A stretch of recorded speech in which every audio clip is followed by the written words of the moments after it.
better in terms of reliability. So we don't know. And we have the most reliable power plant in the world and the lousiest sink in the world.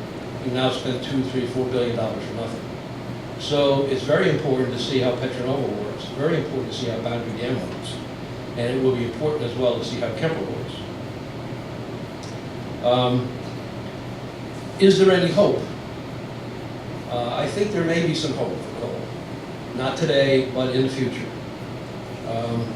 And that is because, for reasons that I'm not quite sure about, in the Clean Power Plan, the EPA decided to move the allowable amount of CO2 emissions from 1,100 pounds per megawatt hour to 1,400 pounds per megawatt hour. And what that means is that if you can build a power plant with an efficiency that approaches 50%, which is hard in a Rankine cycle, but if you can do that, you will be able to burn coal and emit CO2 at or below that 1,400 pounds a megawatt hour without any kind of capture. Now, is anybody doing that? We're not in the United States. We're not doing that at all. The best units we have in the United States, one sits down near us in West Virginia. It's called Longview. It has a heat rate of about 8,900 BTUs per kilowatt on the best day. And there's another one called Turk, which is about 87. And you need to get to 75 or 72. But the Chinese are doing it. They're getting very close. Today, China has about 500 gigawatts of coal. We have 300, 310 of installed capacity. My view is it's going to 150, maybe a little less. India has about 200 gigawatts of coal. So, lest we think about what the future of coal is with a narrow frame of mind like the United States, expand that a little bit and think about what's happening in other parts of the world. China is building 800 megawatts a week of coal. They're also building 40 nuclear power plants. They're also putting in advanced alternative energy as fast as they can. All of this is to grow their economy. And so I think I'll leave it at that because we have questions, I think, coming up. But if we can orient our research in a way that begins to focus on efficiency, the way the Chinese have, there may be in the future some coal. Of course, the future EPA could decide that they will write at 1,100 and not write at 1,400, in which case, who knows? We may not get there.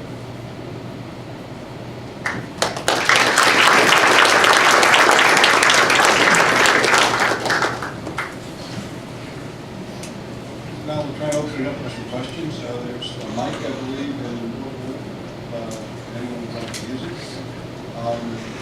And see what you in the audience do want to hear about coal.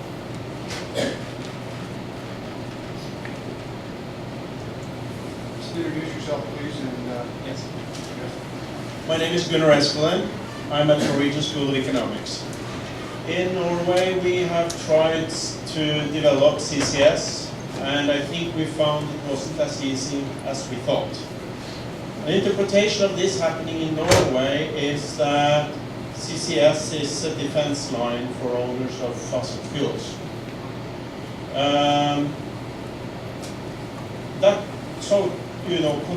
Continuing this line of reasoning around Game of Thrones, if the coal industry, if owners and states that have coal saw CCS as a lifeline to the future, they would be willing to fund it more than most others. So is that willingness there amongst the owners of coal in the United States?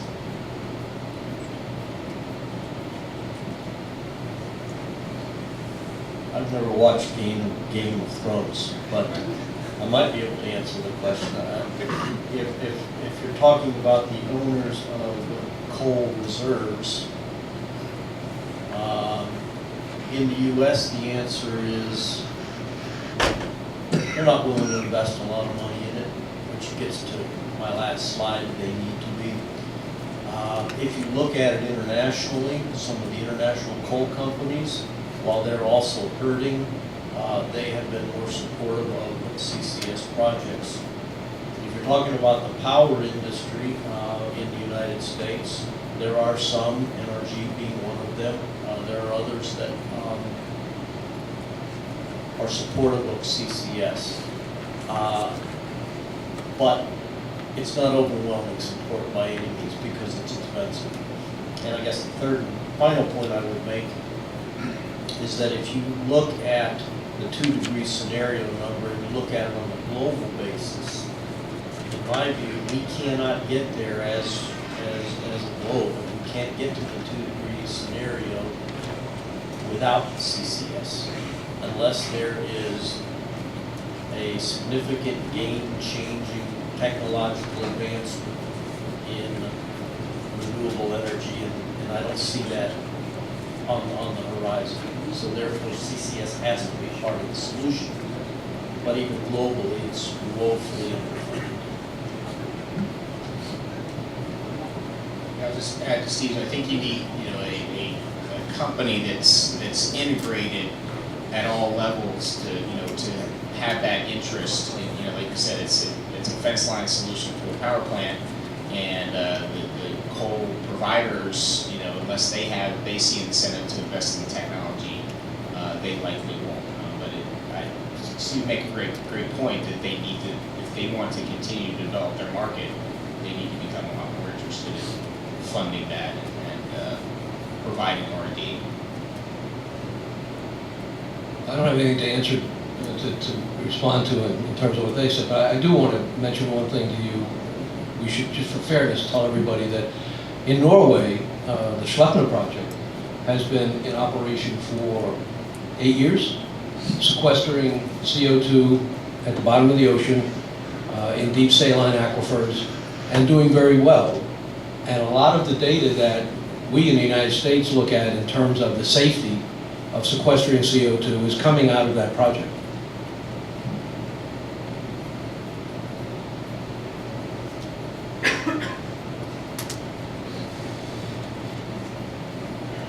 Hello, Zach Webb, Indiana University.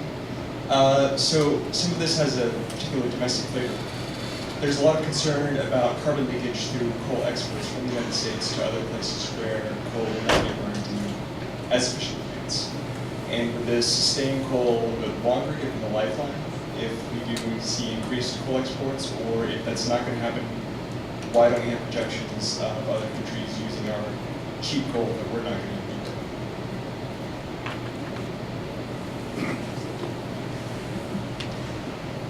Peak of the export, we were at about 125 million tons.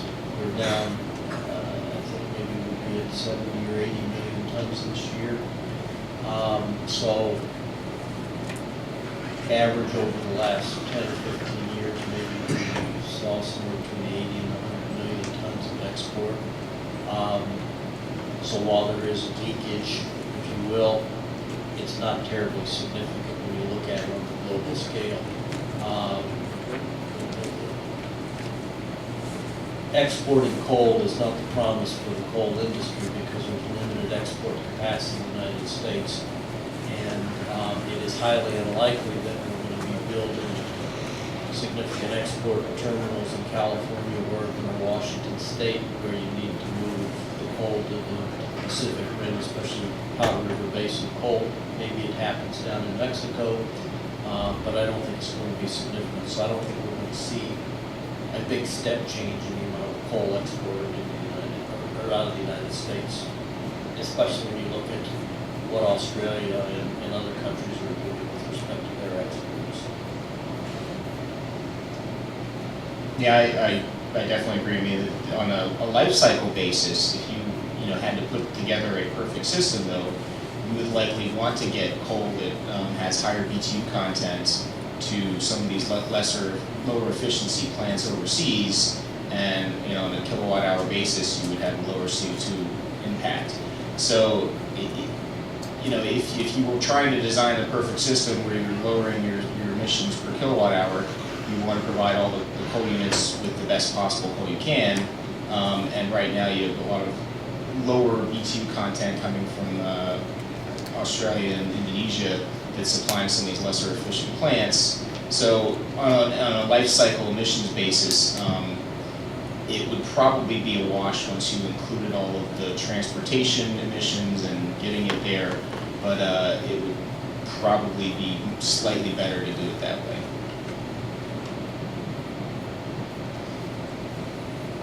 It doesn't matter. China's going to burn coal.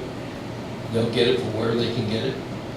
And what China is doing, which I think is very smart, is they are advancing their technology from subcritical to supercritical to ultra supercritical, which drives up the efficiency of the coal plants, reduces the amount of emissions. And they're doing that by buying better coal, and they're doing that by investing in technology. So it's going to happen, and with them it's going to happen, I think, quickly in the next 5 years. And then they will be exporting those technologies around the world.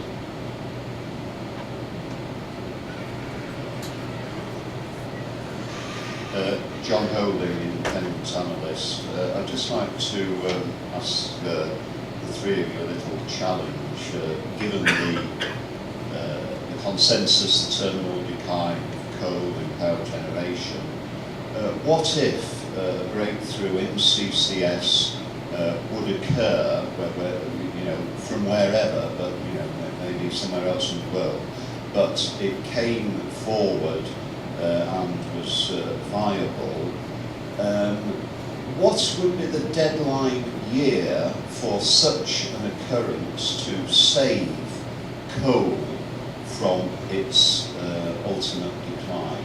So what year would you predict that could come in, or would have to come in before coal ultimately disappeared from the energy scene?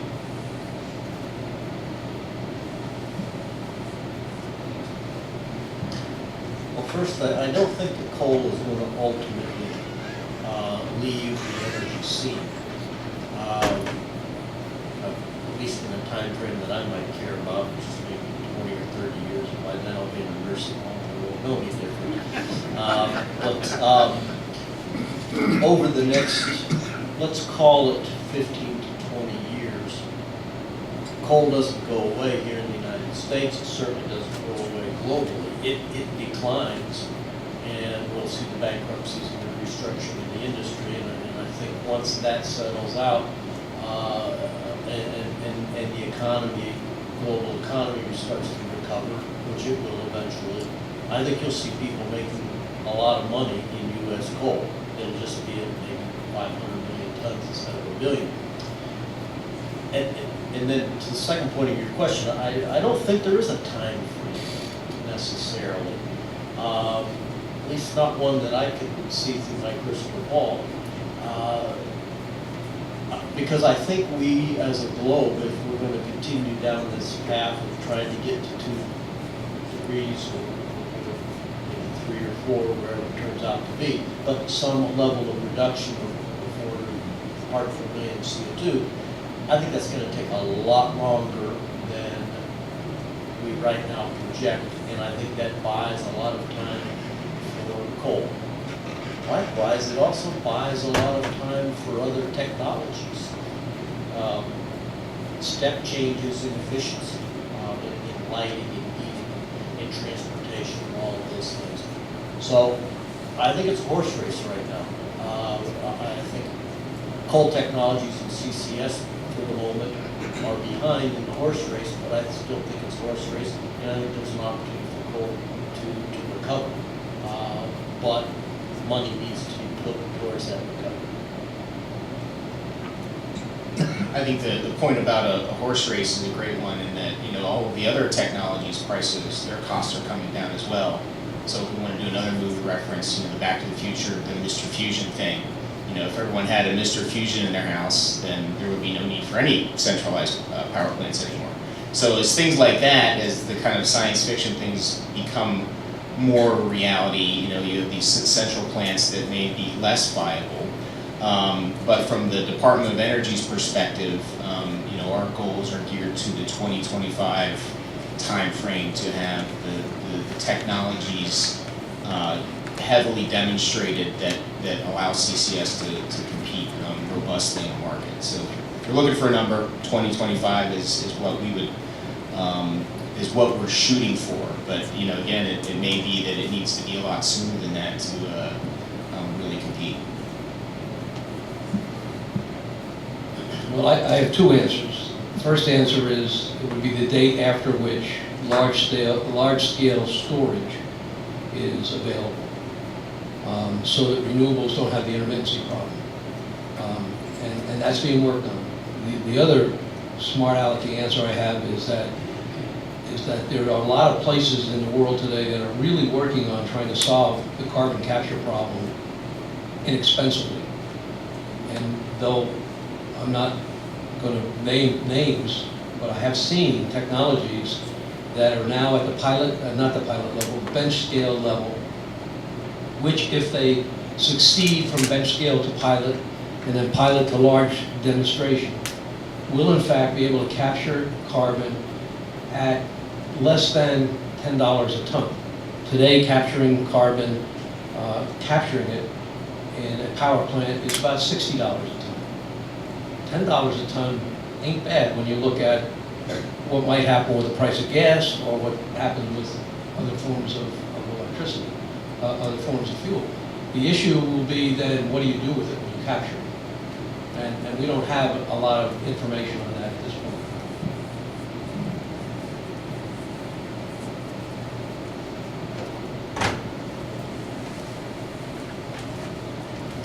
I'm significantly shorter than the average person, I think. So you mentioned $60 per ton as a benchmark for, sorry? Oh yeah, sorry, I'm Van from Brookfield Renewable, an owner-operator of primarily a portfolio of hydro and wind assets in North America and Europe and Brazil. So you mentioned $60 per ton as a benchmark for what it costs to capture CO2. Whereas the EPA says there's a social cost of about $40 per ton in 2020 or something like that. Where do you see, and given that there's a value of captured CO2 for enhanced oil recovery, do you see if there's a global price for carbon, say, or a global cost at $40 per ton? Do you see carbon still being used in enhanced oil recovery, given a global carbon market, say? Can I answer that after COP21? I really don't know. I don't think you're going to put the oil industry out of business or the gas industry out of business. I don't know about $40 a ton. The $60 a ton comes from modeling that we've done on a capture system that is in operation today in China on a large 800 megawatt pulverized coal-fired power plant near Shanghai. They gave us all the data, we modeled it, and we modeled as well the Duke Energy Gibson plant in Indiana and put those two models together. And we're pretty sure that even though the Chinese say it's $30 a ton, we're pretty sure it's $60 a ton because A, they don't charge anybody for capital, B, their labor is a lot less, and C, their material is a lot less. So that's sort of the range at this point. I can't get anything better than that.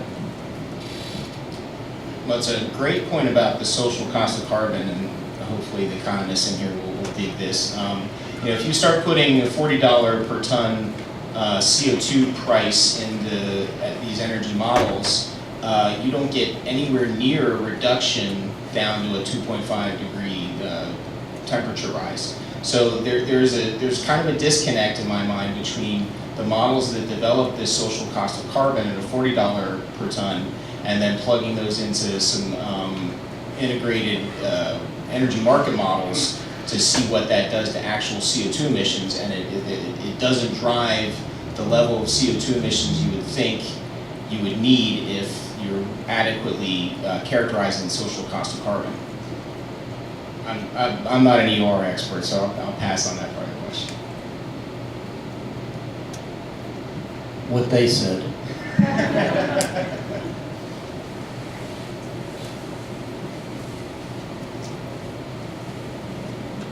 else that has a question about the solution?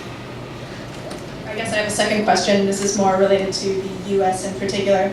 You mentioned you see something like 150 gigawatts still surviving in the U.S. in terms of coal capacity. Do you see the U.S. moving to something more like what China's doing, where we'll see a lot of more supercritical coal technologies in the U.S.? And for the 150 gigawatts that do survive, do you see that more in the Midwest and the Southeast, say, or do you see some still surviving in the Pennsylvania, New Jersey, Maryland area? I don't see the U.S. being smart like China is. China takes the old subcritical plants that have been in operation for 15 or 20 years, shuts them down and replaces them with power plants that are 9, 10, 11% more efficient. So 9, 10, 11% less emissions for the same amount of megawatts. At the same time they do that with advanced supercritical units, which may have the ability to get to 50%, in which case they're not going to emit very much of anything, and they're going to be at the level of natural gas. The United States has a number of plants that are quite large by themselves. Mountaineer is an AEP plant on the Ohio River. By itself is 1,300 megawatts. Amos has got another 1,300 megawatts in it, and the plant itself is 2,000 megawatts. You can't shut them down if you expect to run a grid with some sort of stability and reliability. They're too large. You may be able to lower the amount of power they make, and to do that you raise the emissions, not just CO2 but other emissions, because they get inefficient at lower loads. So I don't see that. I don't see anybody applying for a permit to build a coal-fired power plant. I don't see us investing. I don't see the utilities interested. If you're a CEO of a utility, how do you go to your board and say, you know, I'd like to build this 600 megawatt coal-fired power plant, and we'll find a way to get to 1,400 pounds a megawatt hour. What do you think the board would say to that CEO? So I think we're out of it, frankly. Yeah, I think there's, if you look at east to west in the country, this is a general rule that the older units are in the east, and you move out to the west and they're newer and more efficient. So if you're looking geographically at where you would expect units to retire, more likely to be in the east. Some of our analyses have shown that the Ohio River Valley is heavily impacted by coal unit retirements of that 150 gigawatts that you think may be susceptible to retiring. A lot of them are in that Ohio River Valley area, and then a lot of Midwest, I think Steve was talking about the municipalities that have maybe a small unit in their town or their locality. Those are often older, smaller, and efficient units that would likely be targets for retirement as well. So you'd see that type of geographical picture. And yeah, I think any supercritical units that are still left would be the ones that would stay, and the subcritical units are also more likely ones that would also retire.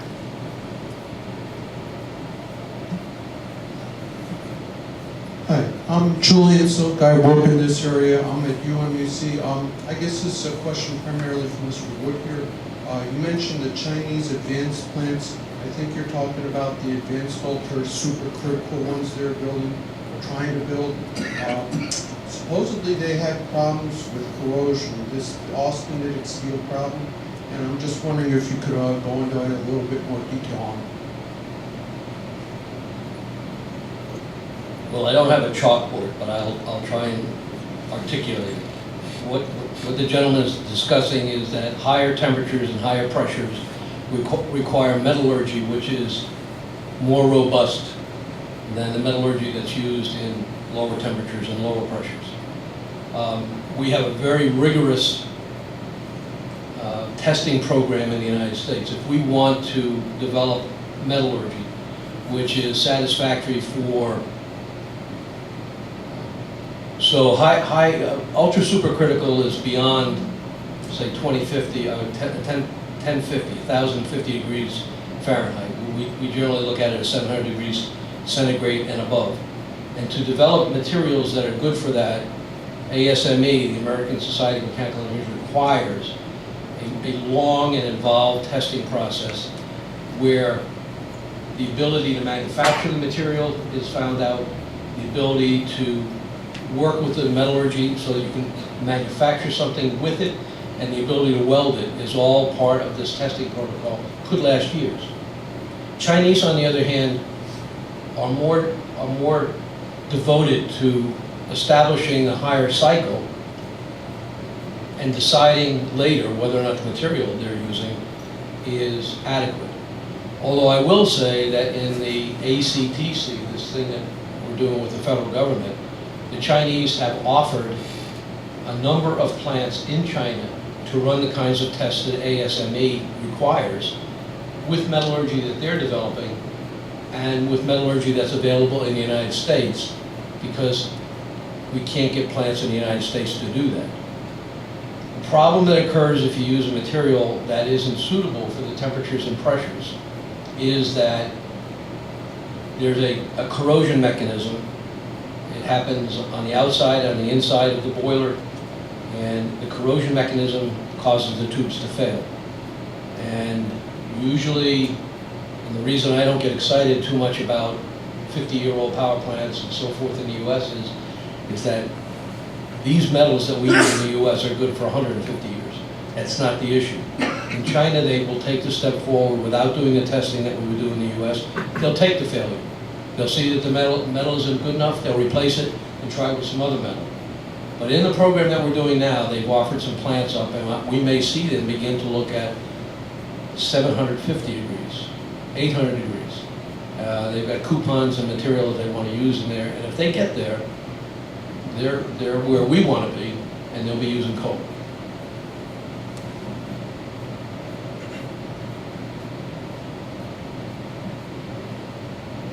Maybe just to expand a little bit, the work that's going on in China, and maybe even in Germany to some extent, but certainly in China, is extremely important for continuation of coal, which is going to continue around the globe.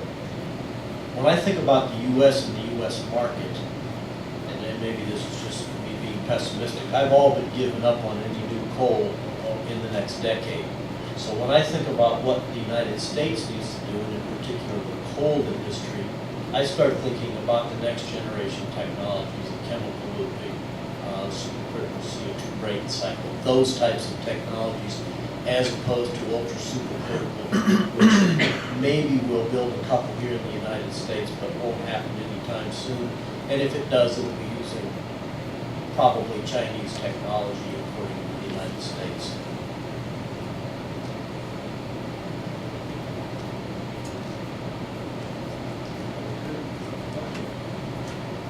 I've got one that I thought about, and that deals with just where technology goes.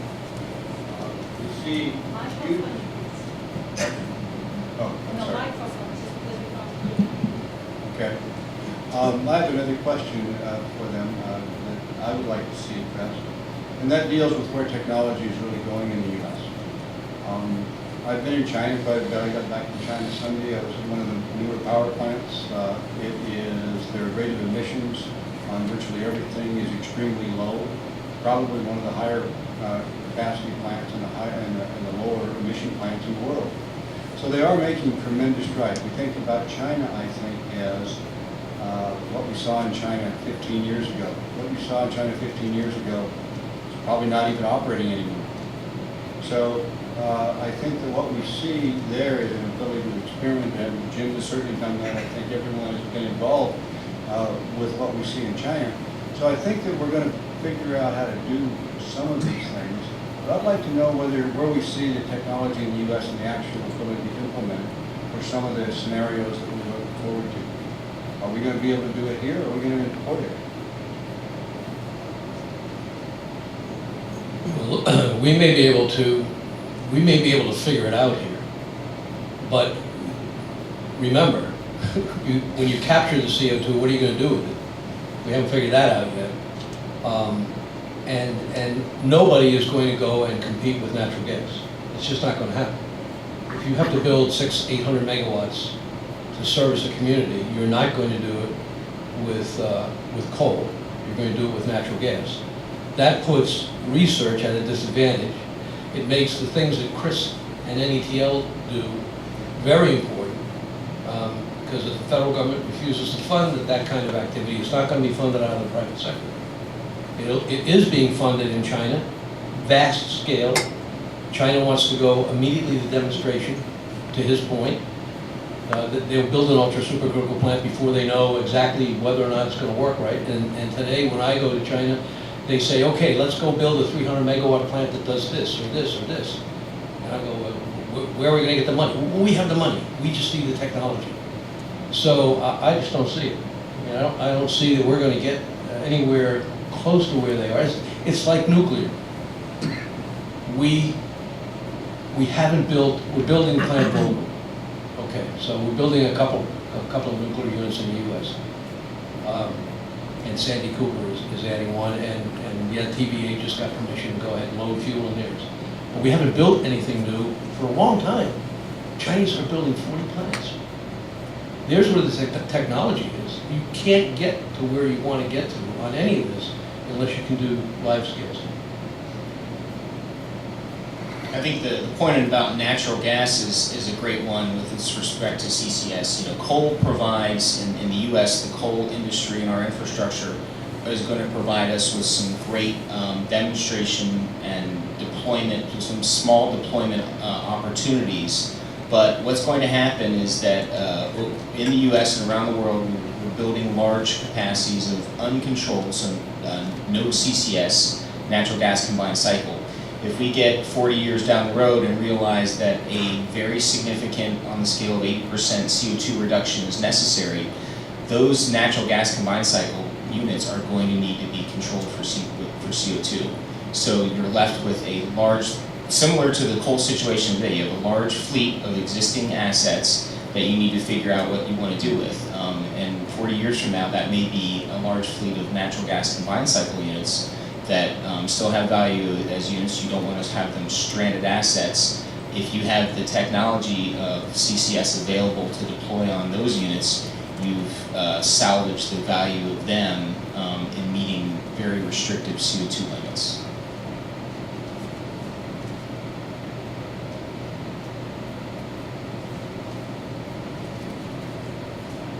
Anything else? In some sense, it's a bit of a, yes? Sorry, I guess we talk about coal retirements and carbon prices quite lightly and haven't talked about what'll happen to like U.S. coal operators if 150 gigawatts retire and become uneconomic. I imagine that we'll see something like what we saw in Germany, where the 4 big utilities showed losses over the 4 years between 2010 and 2014, where there was a lot of solar and wind built on the system in a very short time frame. I'm wondering, one of those utilities in Germany, we saw them split out their fossil fuel side of the business from their renewable side of the business to try to cope with the competing interests in Germany's power sector. Do you see something similar happening between the big coal operators, or among the big coal operators in the US?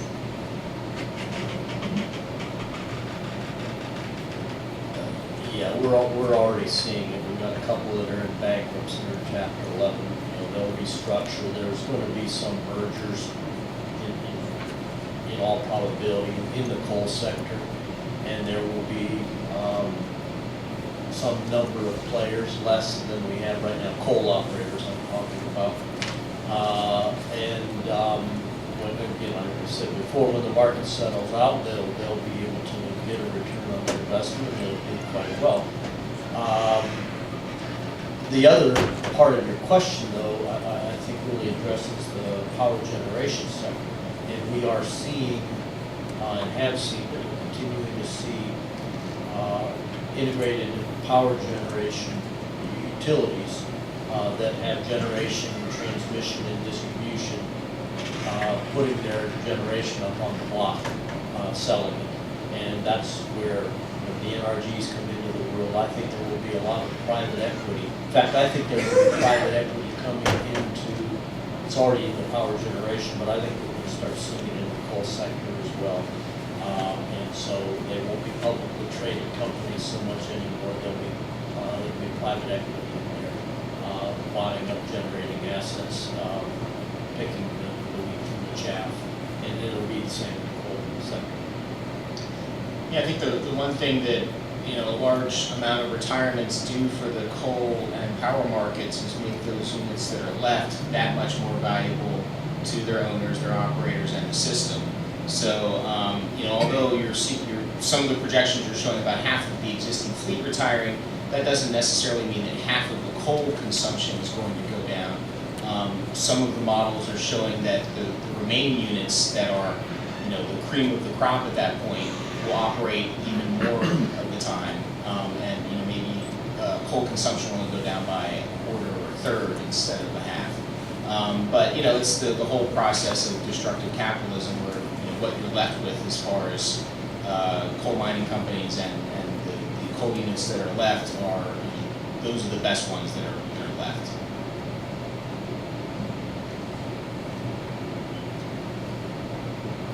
Hi, my name is Bob Brecker, University of Dayton. So you've talked about how hard the crystal ball is to read a couple of decades in the future, but one of the big contradictions here is that the climate problem is a century, many centuries long problem, and when we're talking even now about the Clean Power Plan, that's only probably a first step. There will be an extension to the Clean Power Plan, and so I imagine it as being a really tough decision to make for any operator using coal, but maybe even natural gas looking forward, especially if CCS isn't available, to plan to build capacity that should have a lifetime of 50, 60, 70 years in an atmosphere where we would expect that perhaps if we get serious about climate change, the Clean Power Plan is going to be extended and strengthened. And so I mean, I wonder, you know, how do you start thinking about that in terms of the coal industry, perhaps even natural gas industry, when you have to look or at least be aware of the possibility of 50, 60, 70-year timescales for these issues to be dealt with.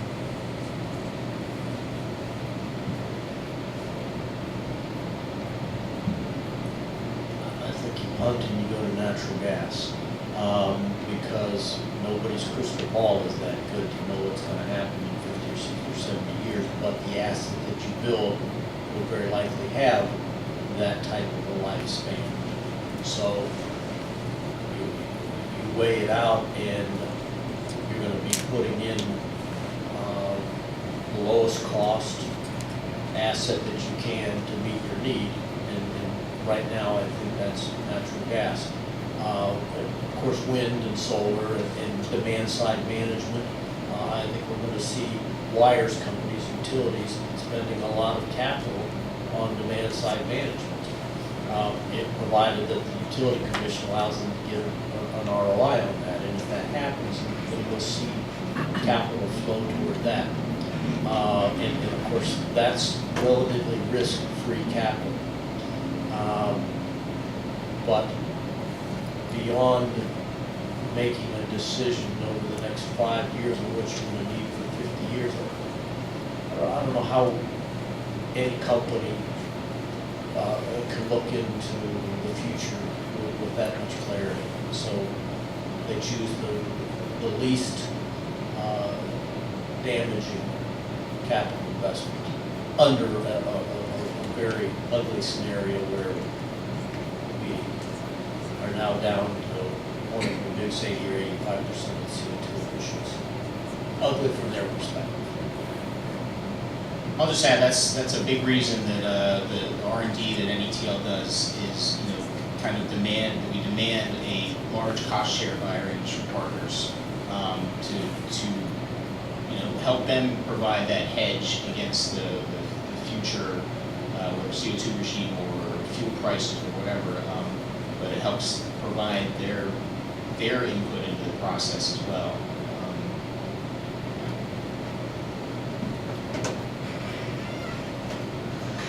Denise Mazerol, Princeton University. I thought that last question was totally on target, and according to the climate science, the world really needs to decarbonize the entire energy system by the second part of this century. And although gas may be a good transition fuel and may be useful for helping smooth intermittency of renewables, there does still seem to be this huge political obstacle with coal, that there's jobs and corporations that are heavily invested in it. And I'm just wondering if you could comment on how we can facilitate this transition, because if the world's going to address climate change, this is a massive transformation of the whole energy economy globally. There's certainly a balance here about developing countries and bringing people into the world with electricity, but is there an opportunity to leapfrog? How do we handle the politics as well as the technology? I'll go ahead and say that the world hasn't made a decision to control greenhouse gas emissions. That decision hasn't been made yet. And we've got COP21 coming up. That's not going to be a turning point where all of a sudden we're going to be heading on a path to reduce greenhouse gas emissions by 80% by the year 2050. We're not that far along globally yet.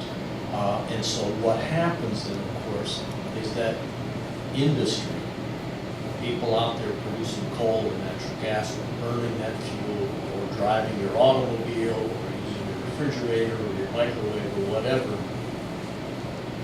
are going to continue that behavior until such time that they can't continue it anymore. And that simply hasn't happened on a global scale. And I'll go one step further. I happen to be one of the skeptics that wonder how we're going to get 7 billion people to march in lockstep to do this by 2015. I'm not very good at math, but I think that's about 35 years from now, maybe 34. And I'm highly skeptical that we can get these 7 billion people and their leaders to all march in lockstep and take us down the 2-degree scenario road. But until that happens, I think we stay very fractured in the energy sector, not only fractured at a domestic level, but fractured at an international level. I'll pander to the economists in the audience here and say that I think the best driver that would preclude politics would be a worldwide CO2 price that was based on a rigorous analysis of the social cost of carbon. I think otherwise, every country is going to pursue its own agenda that, rightfully so, maximizes the value to their citizens, and there's never going to be a unified method to drive both more efficiency and lower carbon fuels, or options to reduce the CO2 emissions of fuels, unless there's a rigorously developed CO2 price. And I would say rigorously enforced as well. Yeah. And that's certainly something that we're not seeing, the international agreements that would be required. We'll see what happens in Paris. But we have not seen very many significant improvements in the last few years. I'd just like to have one follow-up comment, which is, as someone who works on the climate science, the science is fairly clear, more than fairly clear. It's unambiguously clear, I think, at this point, that climate change is real and the impacts are going to become increasingly large. And so I hope that this community can be part of the effort to figure out how to make this transition. Because if we fail to do it, the consequences will be really large. I think we agree with you on that, but implementation is going to be extremely difficult. I believe we're out of time. I don't want to keep everyone for lunch. I think that's next on the agenda. But I would like to thank our panel. I think that